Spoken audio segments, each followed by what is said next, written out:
నమస్తే, welcome to the program meet your doctor. ఈరోజు ఈ కార్యక్రమంలో మనతో పాటు ఉన్నారు డాక్టర్ భరద్వాజ్ గారు. వీరు ఫిడికస్ హోమియోకి CEO అలాగే చీఫ్ డాక్టర్గా ఉన్నారు.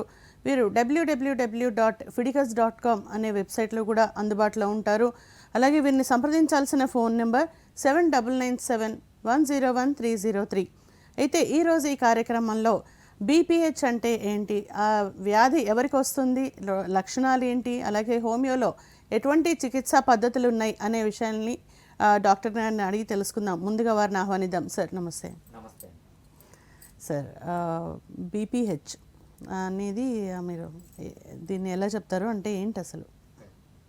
BPH అంటే మనము బినైన్ ప్రోస్టేటిక్ హైపర్ప్లేజియా అంటాము. బేసిక్గా ఇది ఒక ప్రోస్టేట్ ప్రాబ్లం అని రెగ్యులర్గా చెప్తూ ఉంటారు అన్నమాట. ప్రోస్టేట్ ప్రాబ్లం అంటూ ఉంటారు. సో చాలామంది దీంట్లో ఫస్ట్ వాళ్ళ డిసీజ్ వచ్చిన వెంటనే వాళ్ళు బాధపడేది ఏంటంటే దీనికి పర్మనెంట్ క్యూర్ లేదు అని బాధపడుతుంటారు. లేకపోతే ఇది కొన్ని రోజులు అలానే వదిలేస్తే క్యాన్సర్గా మారుతుంది, లేకపోతే దీనివల్ల సెక్షువల్ డ్రైవ్ అనేది తగ్గిపోతుంది. ఇంకోటి ఏంటంటే దీనికి ఒక్కసారి వస్తే కంటిన్యూస్గా లైఫ్ లాంగ్ మెడిసిన్స్ వాడాలి, సైడ్ ఎఫెక్ట్స్ ఉన్నా, అలోపతిలో సైడ్ ఎఫెక్ట్స్ ఉన్నా కూడా ఆ మెడిసిన్ వాడాలని వీళ్ళు రెగ్యులర్గా బాధపడుతుంటారంట. ఇది మెయిన్గా వాళ్ళలో మేము పేషెంట్స్లో చూసే కన్సర్న్ అనమాట. సో బేసిక్గా ఈ డిసీజ్ ఏంటి అంటే ప్రోస్టేటిక్ ఎన్లార్జ్మెంట్ అంటాము. మనకు ప్రోస్టేట్ అని ఒక గ్లాండ్ ఉంటుంది. అది ఎక్కడ ఉంటుంది అంటే మన యూరినరీ బ్లాడర్, అంటే మన యూరిన్ స్టోర్ అయి ఉంటుంది కదా, ఆ సంచిని బ్లాడర్ అంటారు. ఆ బ్లాడర్ కింద మనకు యూరిన్ ఏదైతే బయటికి పోతుందో అక్కడ ఒక గ్లాండ్ అనమాట. దీని మధ్యలో నుంచి మన యూరిన్ పోసే పైపు వెళ్తూ ఉంటుంది అనమాట. నార్మల్గా ఇది 50 years తర్వాత మగవాళ్ళలో పెరుగుతుంది. ఆడవాళ్ళలో ఉండదు ఈ గ్లాండ్, ఓన్లీ మగవాళ్ళలో ఉంటుంది. 50 years తర్వాత పెరుగుతుంది అనమాట. నార్మల్గా ప్రోస్టేట్ అనే గ్లాండ్ పుట్టినప్పటి నుంచే ఉంటుంది. అది 25 years వరకు మ్యాక్సిమం సైజ్ వచ్చేస్తుంది. 25 years తర్వాత నుంచి 50 years వరకు అంతగా సైజ్ పెరగదు. మళ్ళీ అది ఓవర్ 50 years దాటిన తర్వాత ఈ సైజ్ అనేది పెరుగుతుంది అనమాట. సో ఈ సైజ్ పెరుగుతుంది, అందరిలో పెరుగుతుంది. ప్రాబ్లం ఎప్పుడవుతుంది అంటే ఈ గ్లాండ్ అనేది బయటికి పెరిగింది అనుకోండి, ఎటువంటి ప్రాబ్లము ఉండదు. సో ఎప్పుడైతే అది లోపలికి పెరుగుతుందో దాని లోపల నుంచి వెళ్ళే ట్యూబ్ ఉంటుంది కదా, ఆ ట్యూబ్ని మనం యురెత్రా అంటాం. ఆ యూరిన్ బయటికి వెళ్తుంది అనమాట. ఎప్పుడైతే లోపలికి పెరుగుతుందో అప్పుడు అది మెకానికల్గా అబ్స్ట్రక్ట్ అయ్యి ఈ ప్రాబ్లమ్స్ అన్నీ వాళ్ళకి స్టార్ట్ అవుతాయి అనమాట. బేసిక్గా ఇది ఒక గ్లాండ్కి సంబంధించిన ప్రాబ్లం. 50 years దాటిన మగవారిలో ఎక్కువగా ఈ సిమ్టమ్స్ అనేవి మనము చూస్తూ ఉంటాం. ఓకే, అయితే ఈ ప్రోస్టేట్ గ్రంథికి సంబంధించిన రోగ లక్షణాలు ఏ విధంగా ఉంటాయి, సూచనలు ఏ విధంగా ఉంటాయి? రైట్. సో దీని సిమ్టమ్స్ అండ్ సైన్స్ అనేది చాలా ఇంపార్టెంట్. ఈ సిమ్టమ్స్ అండ్ సైన్స్ మీరు తెలుసుకుంటే సో మీరే సొంతగా మీకు ఈ ప్రాబ్లం ఉందా లేదా అని ఒక ప్రైమరీ కంక్లూజన్కి రావచ్చు అనమాట. ఫస్ట్ వన్ మనం ఏమంటామంటే పాలీయూరియా అంటే ఏంటంటే ఫ్రీక్వెంట్గా మళ్ళీ యూరిన్ రావడం. మగవాళ్ళలో ఓవర్ ది ఏజ్ ఆఫ్ 50 మళ్ళీ యూరిన్ వస్తుంటే అది ఫస్ట్ సిమ్టమ్. తర్వాత ఫ్రీక్వెన్సీ. సో ఒక 1 hourలో కానీ ఒక డేలో కానీ రావాల్సిన యూరిన్ ఫ్రీక్వెన్సీ పెరుగుతుంది, అంటే వెంటనే రావడము. తర్వాత నాక్ట్యూరియా అంటే ఏంటంటే నార్మల్గా నిద్రలో మనము 1 or 2 times యూరిన్కి లేయడం అనేది నార్మల్. ఎప్పుడైతే ఇది మోర్ దాన్ 2 times అవుతుందో దాన్ని మనం నాక్ట్యూరియా అంటాం. ఈ సిమ్టమ్ కూడా ఉండొచ్చు. అర్జెన్సీ. నార్మల్గా ఏమవుతుంది, మీకు యూరిన్ అర్జ్ వచ్చింది అనుకోండి, సో కొంతసేపు మీరు యూరిన్ ఆపుకోగలరు. ఈ ప్రాబ్లం ఉన్న వాళ్ళకి ఏమవుతుందంటే యూరిన్ ఆపుకోలేరు అనమాట. సో యూరిన్ అర్జ్ వచ్చిన వెంటనే వాళ్ళు యూరిన్కి అనేది వెళ్ళిపోవాలి. సో ఇది అర్జెన్సీ అంటాం. ఇన్కాంటినెన్స్ అంటే ఏంటి, నార్మల్గా యూరిన్ వచ్చినప్పుడు కొంచెం సేపు హోల్డ్ చేసి పెట్టగలం. వీళ్ళలో ఇన్కాంటినెన్స్ అంటే ఏమవుతుందంటే ఇన్వాలంటరీగా యూరిన్ బయటికి రావడం. ఇది కూడా మనం ఒక సిమ్టమ్ చూస్తుంటాం. స్లో స్ట్రీమ్ అంటే ఏంటంటే నార్మల్గా యూరిన్ అనేది ఒక పర్టికులర్ ఫోర్స్తో బయటికి రావాలి. వీళ్ళల్లో ఏమవుతుందంటే చాలా పలసబడిపోవడము, స్లోగా అయిపోవడం జరుగుతుంది. హెసిటెన్సీ అంటే ఏంటి, నార్మల్గా మనము టాయిలెట్కి వెళ్ళిన వెంటనే యూరిన్ అనేది బయటికి రావాలి. వీళ్ళలో వెంటనే రాదు. సో కొంచెం స్ట్రెయిన్ చేయాల్సి వస్తుంది, కొంచెం టైం పడుతుంది. సో దాన్ని హెసిటెన్సీ అంటాం. టర్మినల్ డ్రిబ్లింగ్ అంటే ఏంటంటే నార్మల్గా యూరిన్ పోసిన తర్వాత ఫ్లో అనేది ఆగిపోవాలి. వీళ్ళల్లో ఏమవుతుందంటే యూరిన్ పోసిన తర్వాత కూడా ఒక 2-3 drops రావడం కానీ కొంచెం యూరిన్ బయటికి రావడం కానీ జరుగుతుంది. దీన్ని టర్మినల్ డ్రిబ్లింగ్ అంటాము.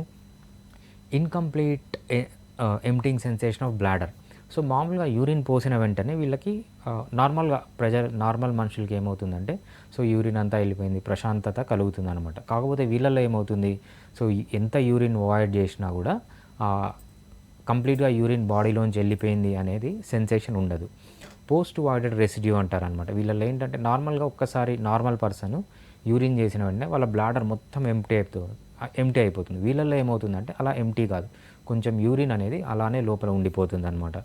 సో అడ్వాన్స్డ్ స్టేజ్లో ఏమవుతుందంటే హెమటూరియా అంటాం. హెమటూరియా అంటే ఏంటంటే యూరిన్లో బ్లడ్ రావడము, లేకపోతే రిటెన్షన్ అంటాం. రిటెన్షన్ అంటే ఏంటంటే యూరిన్ అడ్వాన్స్డ్ స్టేజ్లో యూరిన్ రాకోకుండా ఆగిపోవడము, తర్వాత లేటర్ స్టేజ్లో దీన్ని ఇలానే నెగ్లెక్ట్ చేస్తే రీనల్ ఫెయిల్యూర్ అంటే కిడ్నీలు దెబ్బతినడము.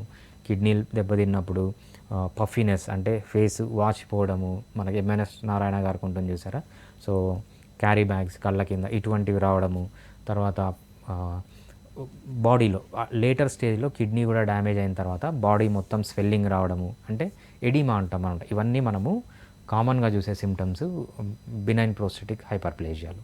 ఓకే. అయితే ఇప్పుడు మీరు చెప్పిన లక్షణాలతో ఒక పేషెంట్ వచ్చినప్పుడు ఎలాంటి పరీక్షలు చేయించుకోమని ముందుగా చెప్తారు? రైట్. సో పరీక్షలు అనేవి చాలా ఇంపార్టెంట్ వీళ్ళకి. సో అసలు ఎందుకు ఈ బినైన్ ప్రోస్టేటిక్ హైపర్ట్రోఫీ ఆర్ హైపర్ప్లేజియా వచ్చింది అని చెప్పడానికి మనము ఫస్ట్ కేయూబీ ఎక్స్రే అంటారనమాట, కిడ్నీ యూరేటర్ బ్లాడర్. సో మన కిడ్నీలో కానీ యూరేటర్లో కానీ బ్లాడర్లో కానీ యూరెత్రాలో కానీ ఏమైనా ప్రాబ్లం ఉందా, ఫస్ట్ మనం చేయాల్సింది సియూఈ అంటే complete urine examination. So urine already infect అయిందా అని తెలుసుకోవచ్చు. దాంతోపాటు బ్లడ్ టెస్టులు కొన్ని చేయాలన్నమాట. సో షుగర్ వల్ల ఏమన్నా వస్తుందా, షుగర్ కోసం మనం ఏం చేస్తాం, ఫాస్టింగ్ షుగర్ చేస్తాము, ర్యాండమ్ బ్లడ్ షుగర్ చేస్తాము, తర్వాత పోస్ట్ ప్రాండల్ బ్లడ్ షుగర్, ఇవన్నీ కామన్గా చేస్తాము. దీంతోపాటు అల్ట్రాసౌండ్ అబ్డామిన్ చేసినప్పుడు ఏం తెలుస్తుందంటే ప్రోస్టేట్ గ్లాండ్ అసలు ఎన్లార్జ్ అయిందా, ఎన్లార్జ్ అయితే ఏ స్టేజ్లో ఉంది, గ్రేడ్ 1లో ఉందా, గ్రేడ్ 2లో ఉందా, గ్రేడ్ 3లో ఉందా అని క్లియర్గా అర్థమవుతుంది. తర్వాత యూరిన్ పోసిన వెంటనే ఏమన్నా యూరిన్ అలానే ఉండిపోతుందా అనేది కూడా మనకు యూఎస్జీ అబ్డామిన్లో తెలుస్తుంది. దాంతోపాటు యూరోఫ్లోమెట్రీ అంటారనమాట. యూరోఫ్లోమెట్రీ టెస్ట్ ఏంటంటే యూరిన్ ఎంత ఫోర్స్తో బయటకు వస్తుంది, సో కావాల్సినంత ఫోర్స్ ఉందా, కావాల్సినంత ఫ్రీక్వెన్సీ ఉందా అని కంప్లీట్గా మనకు యూరోఫ్లోమెట్రీతో తెలుస్తుంది. వీటికంటే ఇంపార్టెంట్ టెస్ట్ ఏంటంటే పిఎస్ఏ అంటాం.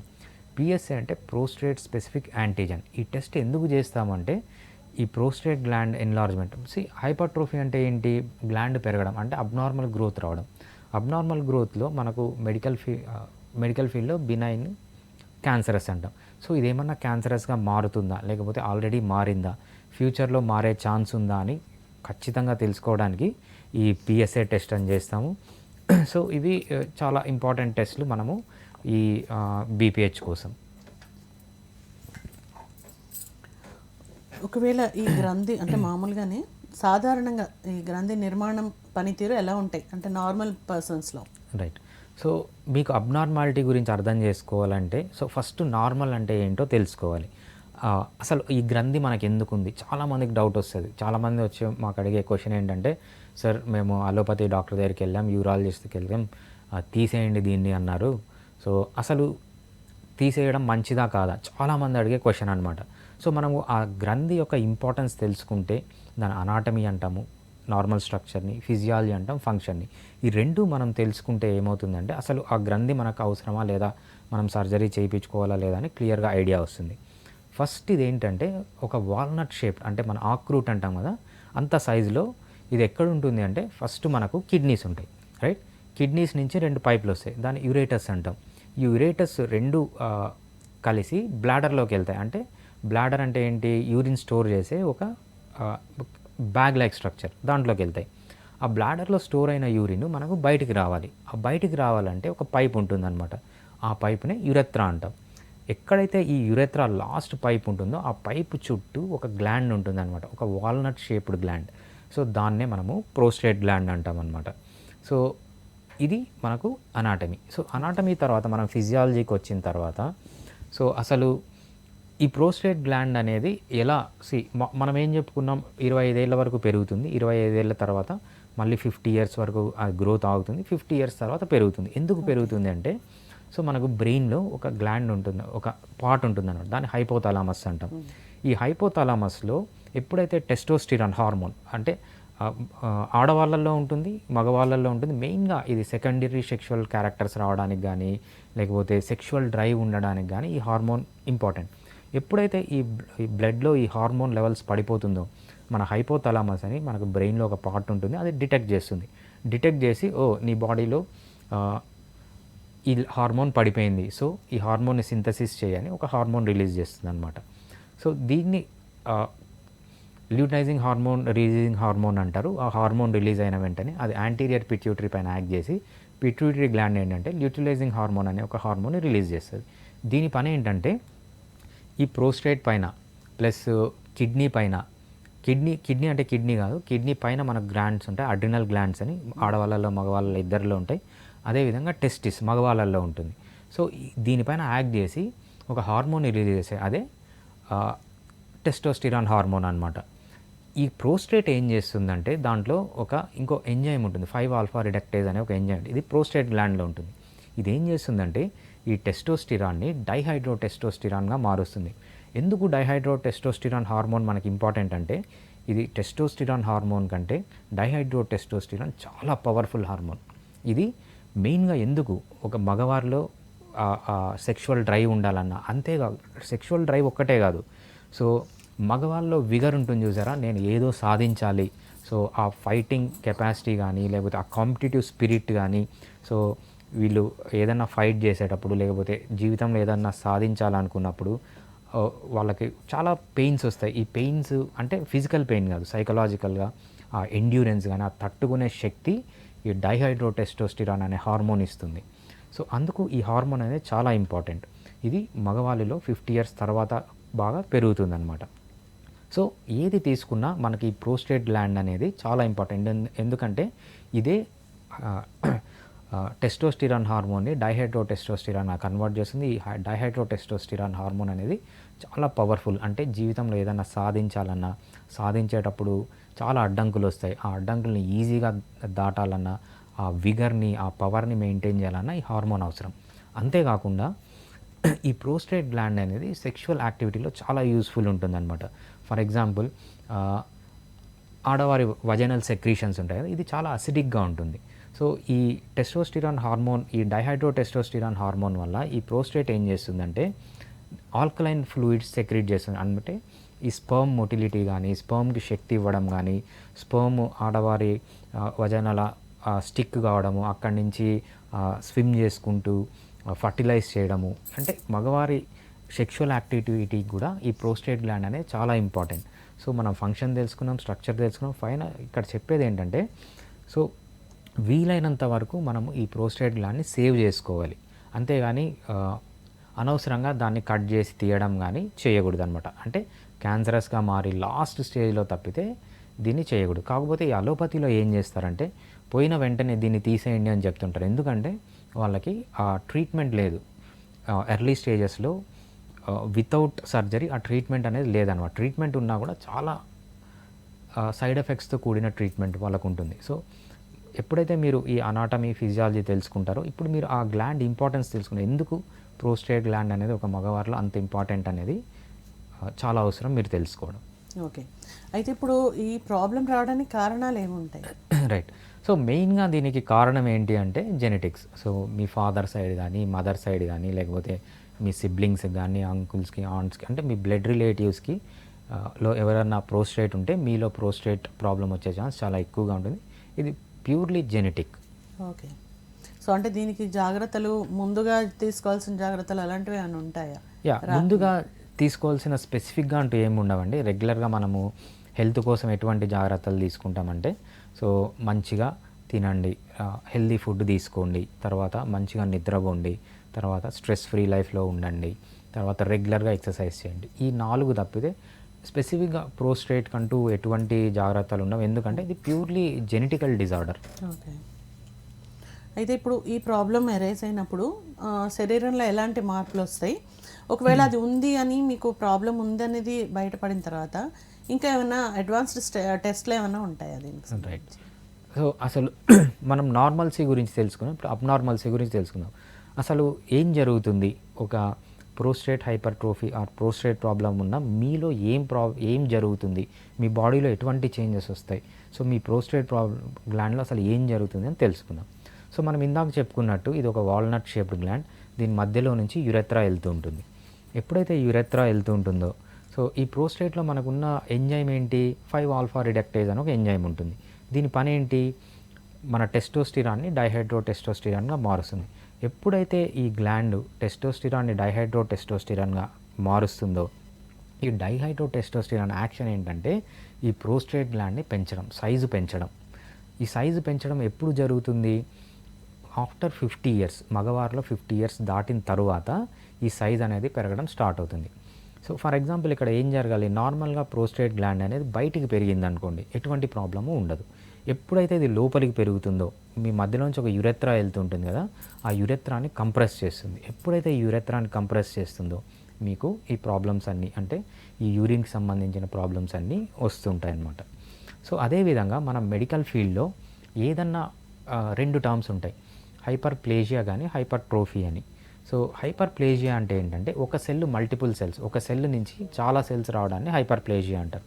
హైపర్ ట్రోఫీ అంటే ఏంటంటే ఒకటే సెల్ మల్టిపుల్ కాదు, సైజ్ పెరుగుతుంది అనమాట, దాన్ని హైపర్ ట్రోఫీ అంటారు.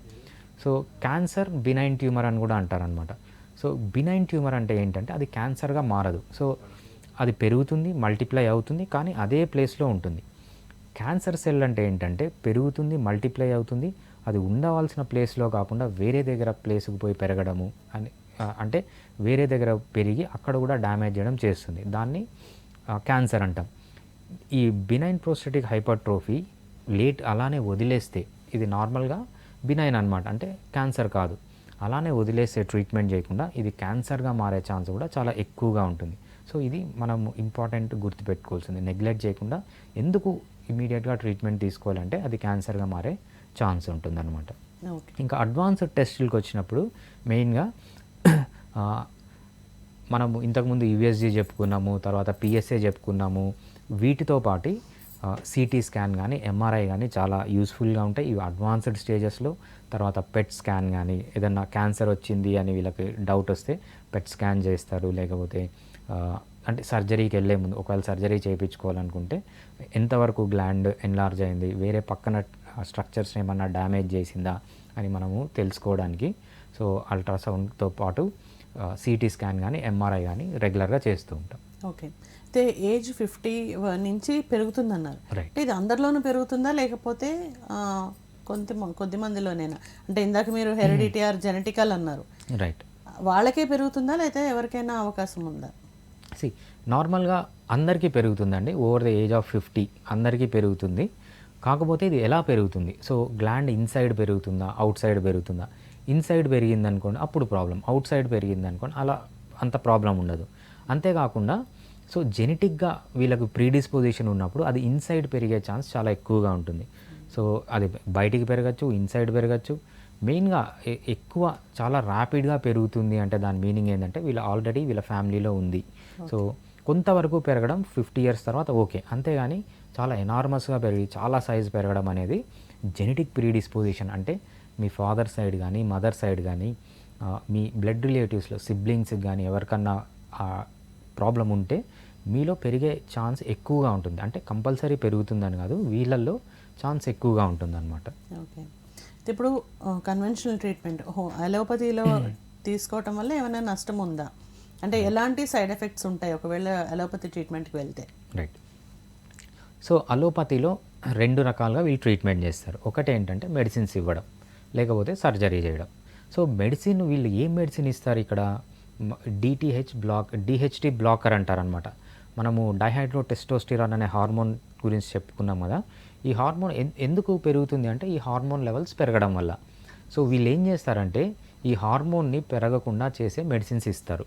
సో ఈ డిహెచ్టి హార్మోన్ అనేది ఎంత ఇంపార్టెన్సో చెప్పుకున్నాం.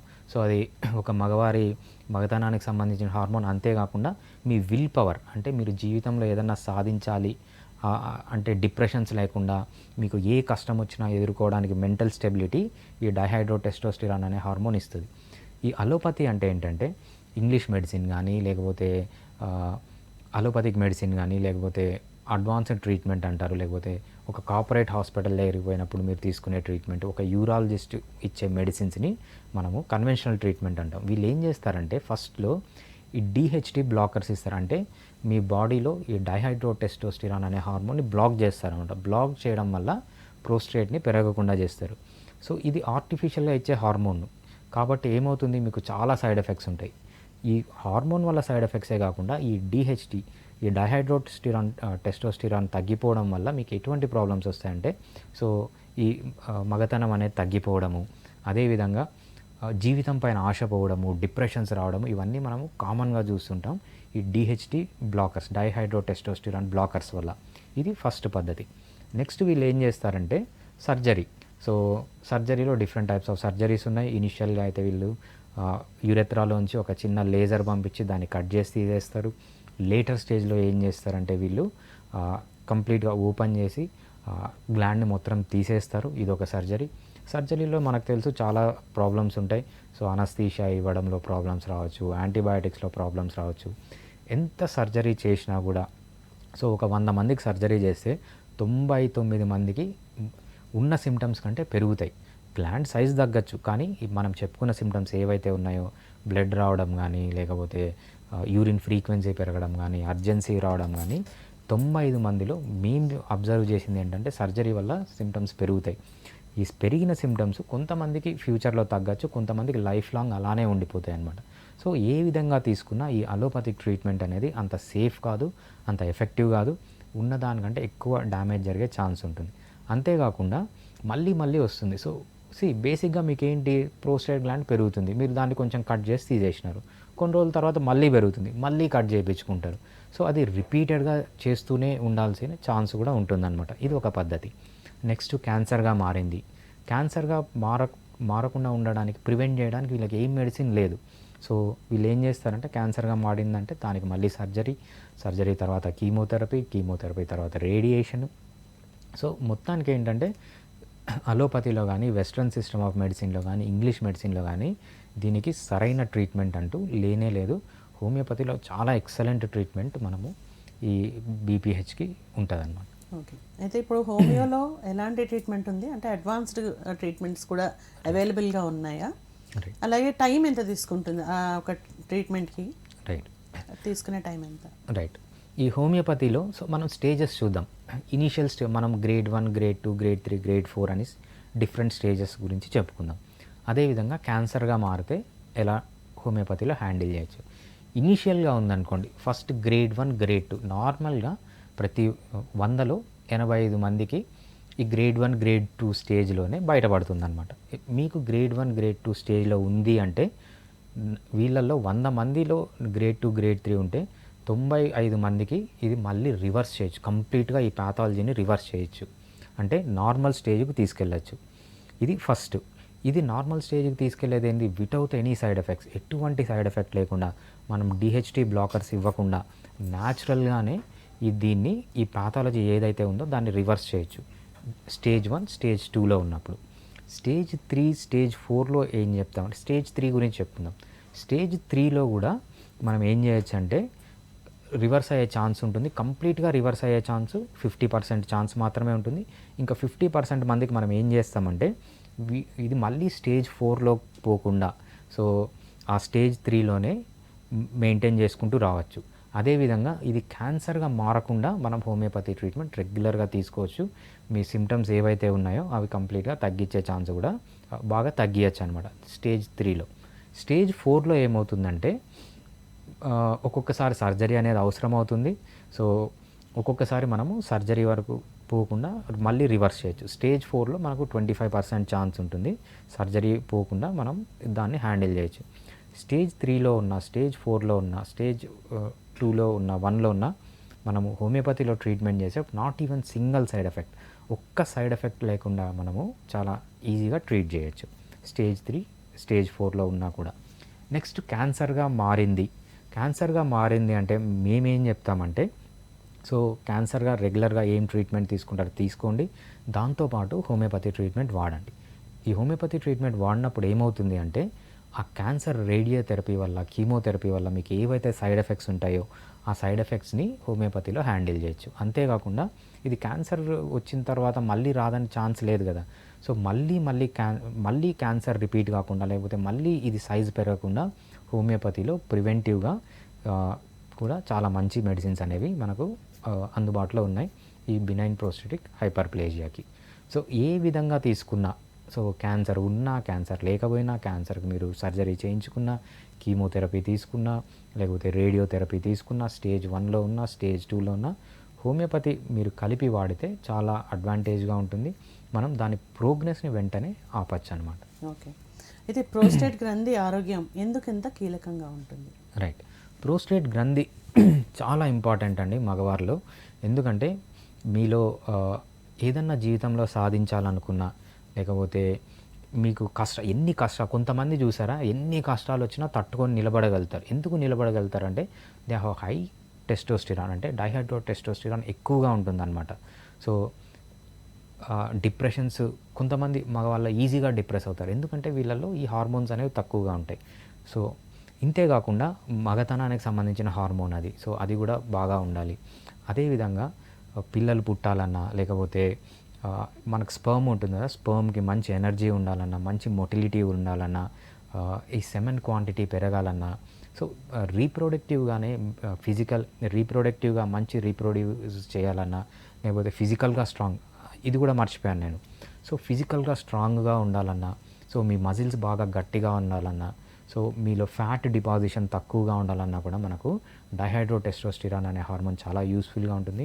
ఈ హార్మోన్కి ఇన్ని యూజెస్ ఉంటాయి కాబట్టి దాన్ని డ్యామేజ్ చేయకుండా, దాని క్వాంటిటీ తగ్గియకుండా, దీనివల్ల వచ్చే సైడ్ ఎఫెక్ట్స్ని కంట్రోల్ చేసుకుంటూ మనం ట్రీట్మెంట్ చేసుకోవాలి తప్పితే దీన్ని అనవసరంగా రిమూవ్ చేయడము, దాన్ని వచ్చే హార్మోన్స్ అనవసరంగా తగ్గియడం పనులు మనము చేయకూడదు. ఎందుకంటే ఈ హార్మోన్ ప్లస్ ఈ ప్రోస్టేట్ అనేది చాలా ఇంపార్టెంట్ ఒక లైఫ్లో. ఓకే. సపోజ్ మీరు అన్నారు క్యాన్సర్గా కనుక టర్న్ అయితే డైరెక్ట్గా హోమియోపతిని కన్సల్ట్ చేయొచ్చా, లేదా సర్జరీ తర్వాత మాత్రమే కన్సల్ట్ చేయాలా? రైట్. సో క్యాన్సర్ వచ్చిన తర్వాత ఎప్పుడు హోమియోపతిని కన్సల్ట్ చేయాలి?